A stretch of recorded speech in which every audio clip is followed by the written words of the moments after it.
Well, I agree with Gertie. What is the point of chewing bubblegum if it has lost its flavour? And what is the use of salt if it has lost its saltiness? Now, Jesus never calls us bubblegum. But did you know that he calls us salt?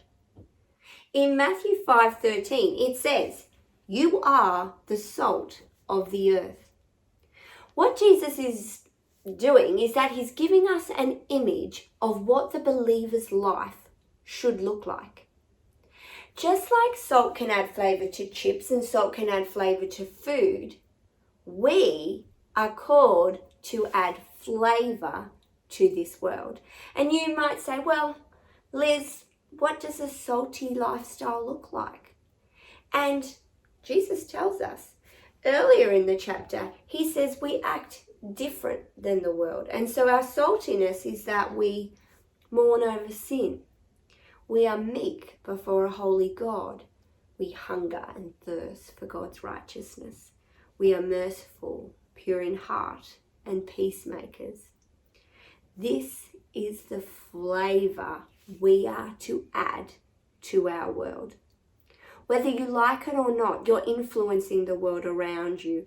And the question is, what message are you leaving? Are you flavouring the world for good and for God? Or has your lifestyle somehow lost its saltiness? The Bible says that when salt loses its saltiness, all it's good for is to be thrown out and trampled underfoot. Have you become so much like the world that people can't actually see a difference in you?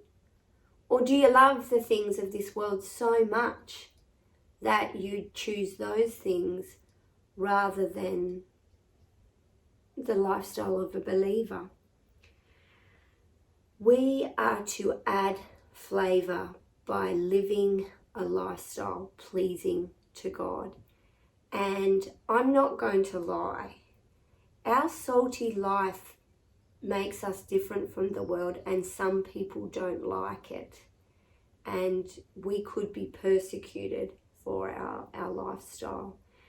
That might mean you might get laughed at or teased or threatened, and in some countries, some people actually lose their life for their God-fearing, salty lifestyle. But don't let that take away your saltiness. My challenge to you is when things get hard, you keep making choices to make your lifestyle salty and different from the world. I talked about how salt can add flavour, but salt has been used in a variety of ways over time, and some of them you might not be aware of. Before refrigerators, salt was used to preserve meat, and so meat was just covered in salt, and that way it would stop it going bad. And this one's an interesting one. In ancient days, when a baby was born, they sometimes had cuts and grazes and nicks on them.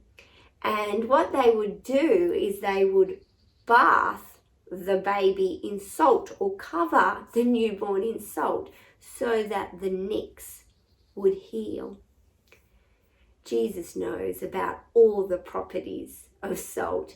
And so I don't think this is an accident.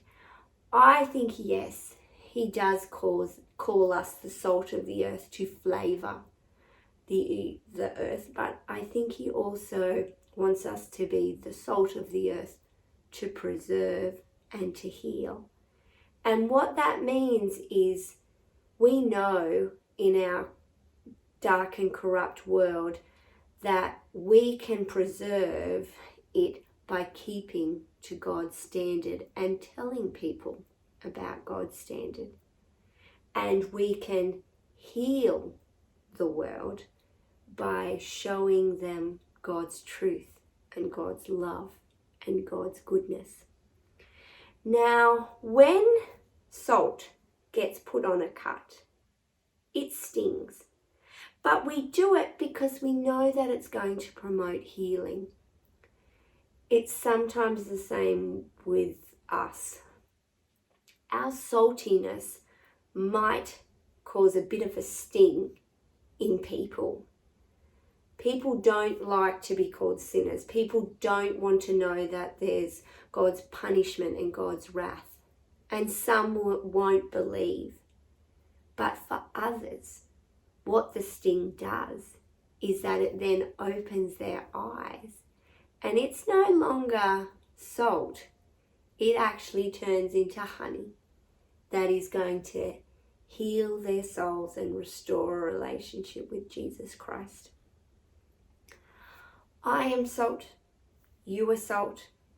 If you're a believer, the question is, are you salty? Are you flavouring the world, mourning over sin, being a peacemaker? Are you preserving the world by showing the world God's standard? Are you healing the world by telling them the good news and how they can have relationships restored with Christ? You have been called to influence this world for God.